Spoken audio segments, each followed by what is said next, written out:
ನಮ್ಮ ಮಹಾಗುರುಗಳು ಮಾತ್ರ ರಾಜ್ಯಪಾಲನ ನಡೆ ಮಾತ್ರ ಕಾಣಿಸ್ತಾ ಇದೆ. ಮಹಾಗುರುಗಳಿಗೆ ಅದರ ಜ್ಞಾನೋದಯವಾಗಿದ್ದು ಈಗಷ್ಟೇನಾ? ಆಗ ನೀವೇನಾದರೂ ಕುಂಭಕರ್ಣನ ಹಾಗೆ ನಿದ್ದೆ ಮಾಡ್ತಾ ಇದ್ರಾ? ನೀವು ಯಾಕಿಂತ ಪೂರ್ವಗ್ರಹ ಪೀಡಿತರು? ನಮ್ಮ ಕರ್ನಾಟಕದ ರಾಜ್ಯಪಾಲರನ್ನ ಇನ್ನು ಮುಂದೆ ಕೇಂದ್ರಪಾಲರು ಅಂತ ಕರಿಬೇಕಾಗುತ್ತೆ. ನಮಸ್ಕಾರ. ಹೊಸ ದಿಗಂತ ಡಿಜಿಟಲ್ ವಾಹಿನಿಗೆ ತಮ್ಮೆಲ್ಲರಿಗೂ ಪ್ರೀತಿಯ ಸ್ವಾಗತ. ಸ್ನೇಹಿತರೆ, ನಾನು ಶ್ರೀವತ್ಸ.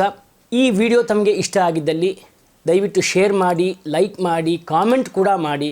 ಹಾಗೆ ನಮ್ಮ ಚಾನಲನ್ನು ಸಬ್ಸ್ಕ್ರೈಬ್ ಆಗೋದನ್ನು ಮರಿಬೇಡಿ. ಇವತ್ತಿನ ಕಥೆ ಏನಪ್ಪ ಅಂದರೆ, ನಮ್ಮ ಮಹಾಗುರುಗಳಾದಂಥ ಹಂಸಲೇಖ ಅವರು ಮತ್ತೆ ಸುದ್ದಿಯಲ್ಲಿದ್ದಾರೆ. ಈ ಸಲ ಸುದ್ದಿಯಲ್ಲಿರೋದು ಅವರ ಸಂಗೀತದಿಂದಲ್ಲ, ಅವರ ಮಾತುಗಳಿಂದ. ಈಗ ಕೆಲವು ದಿನಗಳ ಹಿಂದೆ ಎರಡು ಬೇರೆ ಬೇರೆ ಸಂದರ್ಭಗಳಲ್ಲಿ ಬೇರೆ ಬೇರೆ ಹೇಳಿಕೆಗಳನ್ನು ಕೊಟ್ಟಿದ್ದಾರೆ. ಇಲ್ಲಿ ನಮ್ಮ ಕರ್ನಾಟಕದ ರಾಜ್ಯಪಾಲರನ್ನ ಇನ್ನು ಮುಂದೆ ಕೇಂದ್ರಪಾಲರು ಅಂತ ಕರಿಬೇಕಾಗತ್ತೆ ಅಂತ ವ್ಯಂಗ್ಯವಾಡಿದ್ದಾರೆ. ಇದು ಅವರ ಅಭಿಪ್ರಾಯ. ವ್ಯಂಗ್ಯ ಮಾಡೋದ್ರಲ್ಲಿ ನಮ್ಮದೇನೂ ಅಭ್ಯಂತರ ಇಲ್ಲ. ಆದರೆ ಇಲ್ಲಿ ರಾಜ್ಯಪಾಲರನ್ನು ವಿರೋಧ ಮಾಡೋದಕ್ಕಿಂತ ಹೆಚ್ಚಾಗಿ CM ಪರ ಮಾತಾಡೋ ಉತ್ಸುಕತೆಯನ್ನು ತೋರಿಸಿದ್ದಾರೆ ಅಂತ ನಮಗೆ ಗೊತ್ತಾಗುತ್ತೆ. ಎಷ್ಟೊಂದು ದಾಖಲೆಗಳು, ಆಡಳಿತಾತ್ಮಕ ಲೋಪಗಳು ಕಣ್ಣಿಗೆ ರಾಚೋ ಹಾಗೆ ಕಾಣಿಸ್ತಿರುವಾಗ ನಮ್ಮ ಮಹಾಗುರುಗಳು ಮಾತ್ರ ರಾಜ್ಯಪಾಲರನ ನಡೆ ಮಾತ್ರ ಕಾಣಿಸ್ತಾ ಇದೆ. ಪಾಪ ಏನೂ ಮಾಡೋಕ್ಕಾಗಲ್ಲ, ಅವ್ರಿಗೂ ಅನಿವಾರ್ಯ. ರಾಜ್ಯಪಾಲರ ಹುದ್ದೆ ಕೂಡ ಸಂವಿಧಾನದ ಹುದ್ದೆ ಅಲ್ವಾ? ಅವರೇ ಸಂವಿಧಾನದ ಕಸ್ಟೋಡಿಯನ್ ಅಲ್ವಾ? ಅವರನ್ನು ಅವಹೇಳನ ಮಾಡಿದ್ರೆ ಸಂವಿಧಾನವನ್ನು ಅಣಕಿಸುವ ಹಾಗೆ ಅಲ್ವಾ? ಒಬ್ಬ ಮುಖ್ಯಮಂತ್ರಿ ಮೇಲೆ ಮೇಲ್ನೋಟಕ್ಕೆ ಅಟ್ಲೀಸ್ಟ್ ಅಧಿಕಾರದ ದುರುಪಯೋಗ ಆರೋಪ ಬಂದಾಗ ರಾಜ್ಯಪಾಲರು ಸುಮ್ಮನೆ ಕೈಕಟ್ಟಿ ಕುಳಿತಿರೋಕ್ಕಾಗತ್ತಾ?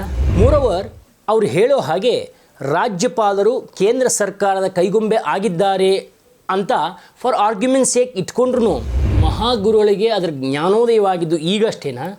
ಈ ಹಿಂದೆ ನಮ್ಮ ಕರ್ನಾಟಕ ಸರ್ಕಾರದ ರಾಜ್ಯಪಾಲರಾಗಿದ್ದಂಥ ಹಂಸರಾಜ್ ಭಾರದ್ವಾಜ್ ಅವರು ಆಗಿನ ಕೇಂದ್ರ ಸರ್ಕಾರ, ಕಾಂಗ್ರೆಸ್ ಸರ್ಕಾರದ ಪ್ರತಿನಿಧಿಯಂತೆ ಕರ್ನಾಟಕದ BJP ಸರ್ಕಾರವನ್ನು ನಕ್ಷತ್ರಿಕರ ಹಾಗೆ ಕಾಡಿದ್ದಿರಲ್ಲ, ಅದು ನಿಮಗೆ ಗೊತ್ತಾಗಲಿಲ್ವಾ ಹಂಸಲೇಖ ಅವರೇ? ಆಗ ನೀವೇನಾದರೂ ಕುಂಭಕರ್ಣನ ಹಾಗೆ ನಿದ್ದೆ ಮಾಡ್ತಾ ಇದ್ರಾ? ಈ ಹಿಂದೆ ಕೇಂದ್ರದಲ್ಲಿ ಕಾಂಗ್ರೆಸ್ ಸರ್ಕಾರ ಇದ್ದಾಗ ರಾಜ್ಯಪಾಲರುಗಳ ಕೈಚಳಕದಿಂದ ಕಾಂಗ್ರೆಸ್ಸೇತರ ರಾಜ್ಯ ಸರ್ಕಾರಗಳು ಎಷ್ಟು ಬಿದ್ದು ಹೋಗಿವೆ ಅಂತ ನಿಮಗೆ ಗೊತ್ತಿರಬೇಕಲ್ಲ ಹಂಸಲೇಖ ಅವರೇ? ರಾಜ್ಯಪಾಲರನ್ನು ಪ್ರಶ್ನಿಸೋ ಬದಲು ಸಿದ್ದರಾಮಯ್ಯನವ್ರಿಗೆ, ಸ್ವಾಮಿ ನೀವು ಸ್ವಲ್ಪ ಸಮಾಜವಾದಿಯ ಹಾಗೆ ನಡ್ಕೊಳ್ಳಿ ಅಂತ ಬುದ್ಧಿ ಹೇಳಬೇಕು. ಇನ್ನು ಎರಡನೇ ಹೇಳಿಕೆ ಏನು ಅಂದರೆ, ನರೇಂದ್ರ ಮೋದಿ ಬಗ್ಗೆ. ಅವತ್ತು ಸಂಸತ್ತಿಗೆ ನಮಸ್ಕಾರ ಹಾಕಿ ಸಂಸತ್ತನ್ನೇ ಬದಲಾಯಿಸಿಬಿಟ್ರು. ಇವತ್ತು ಸಂವಿಧಾನಕ್ಕೆ ನಮಸ್ಕಾರ ಹಾಕಿ ಸಂವಿಧಾನವನ್ನು ಬದಲಾಯಿಸೋಕೆ ಹೊರಟಿದ್ದಾರೆ ಅನ್ನೋದು. ಸಂಸತ್ ಭವನಕ್ಕೆ ಅವತ್ತು ನಮಸ್ಕಾರ ಮಾಡ್ದ, ಹೌದಾ? ಆಮೇಲೆ ಏನು ಮಾಡ್ದ ಅಂದ್ರೆ ಸಂಸತ್ತನ್ನೇ ಬದಲಾಯಿಸ್ಬಿಟ್ಟ. ಈಗ ಅಗೈನ್ ಸಂವಿಧಾನಕ್ಕೆ ನಮಸ್ಕಾರ ಮಾಡವನೆ. ತಿಳ್ಕೋ, ಸಂವಿಧಾನ ಚೇಂಜ್ ಆಗುತ್ತೆ. ಮಹಾಗುರುಗಳಾದಂಥ ಹಂಸಲೇಖ ಅವರು ಸಂಗೀತ ದಿಗ್ಗಜರು ನಿಜ. ಈಗ ರಾಜಕೀಯ ದಿಗ್ಗಜ ಥರ ಮಾತಾಡೋಕೆ ಹೊರಟಿದ್ದಾರೆ. ಒಂದು ವಿಷಯ ನಿಮಗೆ ಗೊತ್ತಿರಬೇಕು ಹಂಸಲೇಖ ಅವರೇ, ಈ ಸಂಸತ್ತನ್ನು ಶಿಫಾರಸು ಮಾಡಿದ್ದು ಆಗಿನ ನಿಮ್ಮ ಅಚ್ಚುಮೆಚ್ಚಿನ ಸೋನಿಯಾ ಗಾಂಧಿ ಸರ್ಕಾರ ಇದ್ದಾಗಲೇ. ಇದನ್ನು UPA ಸರ್ಕಾರ ಕೂಡ ಒಪ್ಕೊಂಡಿತ್ತು. ಆಗಿನ ಸ್ಪೀಕರ್ ಮೀರಾ ಕುಮಾರ್ ಅವರು ಇದನ್ನು ಸ್ವತಃ ಅವರು ಶಿಫಾರಸು ಮಾಡಿದರು. ಈ ವಿಷಯವೆಲ್ಲ ಗೊತ್ತಿಲ್ಲದೆ ಸುಮ್ಮನೆ ಮೋದಿಯವರನ್ನು ಕೇವಲವಾಗಿ ಮಾತಾಡ್ತಾ ಇದ್ರಲ್ಲ, ಸರಿನಾ? ಇನ್ನು ಸಂವಿಧಾನದ ವಿಷಯ. ನರೇಂದ್ರ ಮೋದಿಯವರು ಸಂವಿಧಾನವನ್ನು ಬದಲಾಯಿಸಕ್ಕೆ ಹೊರಟಿದ್ದಾರೆ. ದೇಶಕ್ಕೆ ಸ್ವಾತಂತ್ರ್ಯ ಬಂದ ದಿನದಿಂದ, ಅಂದರೆ ಜವಾಹರ್ಲಾಲ್ ನೆಹರು ಅವರಿಂದ ಹಿಡ್ಕೊಂಡು ಇಂದಿರಾ ಗಾಂಧಿ, ರಾಜೀವ್ ಗಾಂಧಿ, ಮನಮೋಹನ್ ಸಿಂಗ್ ವರೆಗೆ ಕಾಂಗ್ರೆಸ್ ಸರ್ಕಾರ 58 ಬಾರಿ ಸಂವಿಧಾನಕ್ಕೆ ತಿದ್ದುಪಡಿ ತಂದಿವೆ.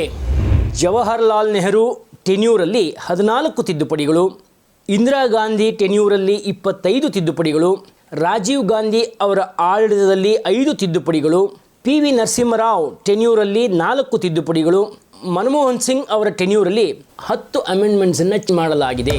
ಹಂಸಲೇಖ ಅವರೇ, ನೀವು ಯಾಕಿಂತ ಪೂರ್ವಗ್ರಹ ಪೀಡಿತರು? ನೀವು ಏನಾದರೂ ಭಾರತ ಎಲ್ಲ ಬ್ರಾಹ್ಮಣರ ಮನೆಗೂ ಹೋಗಿ ಭಗವದ್ಗೀತೆ ಇಟ್ಕೊಂಡಿರೋದನ್ನು ನೋಡಿದ್ದೀರಾ?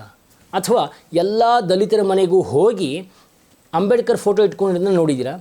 ಭಾರತದ ಮತ್ತು ರಾಜ್ಯದ ಎಲ್ಲ ಚಳುವಳಿಗಳಲ್ಲೂ ಮುಂಚೂಣಿಯಲ್ಲಿರುವವರು ಬ್ರಾಹ್ಮಣರೇ. ಈ ವಿಷಯ ನಿಮಗೆ ಗೊತ್ತಿದ್ದು ಯಾಕೆ ಈ ರೀತಿಯ ಹೇಳಿಕೆಗಳನ್ನು ಕೊಡ್ತೀರಿ? ನೀವು ನಿಜವಾಗಲೂ ಸಮಾಜದ ಚಿಂತಕರಲ್ಲ, ಬದಲಿಗೆ ನಿಮ್ಮನ್ನು ನೀವೇ ಒಂದು ರಾಜಕೀಯ ಪಕ್ಷಕ್ಕೆ ಮಾರ್ಕೊಂಡಿರೋರು ಅಂತ ಹೇಳಬೇಕಾಗತ್ತೆ. ಹಂಸಲೇಖ ಥರದವರ ಮಾತಿಗೆ ಎಷ್ಟೊಂದು ಬೆಲೆ ಇರ್ಬೋದಿತ್ತು. ಅವರು ನಿಜವಾಗಿಯೂ ಜನರ ದನಿಯಾಗಿದ್ದರೆ. ಆದರೆ ಈಗ ಕವಡೆ ಕಿಮ್ಮತ್ತೂ ಇಲ್ಲ. ಅದಕ್ಕೆ ಕಾರಣ ಅವರು ಮತ್ತು ಅವರಂಥ ಸೆಲ್ಫ್ ಡಿಕ್ಲೇರ್ಡ್ ಪ್ರಗತಿಪರರೆಲ್ಲರೂ ಕಾಂಗ್ರೆಸ್ಸಿನ ವಿದ್ವಾಂಸಗಳಂತೆ ನಡೀತಾ ಇರೋದು. ಹಂಸಲೇಖ ಆ್ಯಂಡ್ ಟೀಮ್, ದಯವಿಟ್ಟು ಇದಕ್ಕೆ ಉತ್ತರ ಕೊಡಿ. ಬಂಗಾಳದಲ್ಲಿ ನಡೆದಂಥ ಡಾಕ್ಟರ್ ರೇಪ್ ಮತ್ತು ಮರ್ಡರ್ಗೆ ನೀವುಗಳು ಯಾರನ್ನ ನೋವಿನಿಂದಾಗಲಿ ಆಕ್ರೋಶದಿಂದಾಗಲಿ ಮಾತನಾಡಿದ್ದೀರಾ? ಸಿದ್ದರಾಮಯ್ಯನವರು ತಮ್ಮ ಮೇಲೆ ಆರೋಪ ಬಂದ ಮೇಲೆ ನಡೆದುಕೊಂಡ ರೀತಿ ಒಬ್ಬ ಸಮಾಜವಾದಿ ನಡೆದುಕೊಳ್ಳುವ ರೀತಿಯದ್ದಲ್ಲ.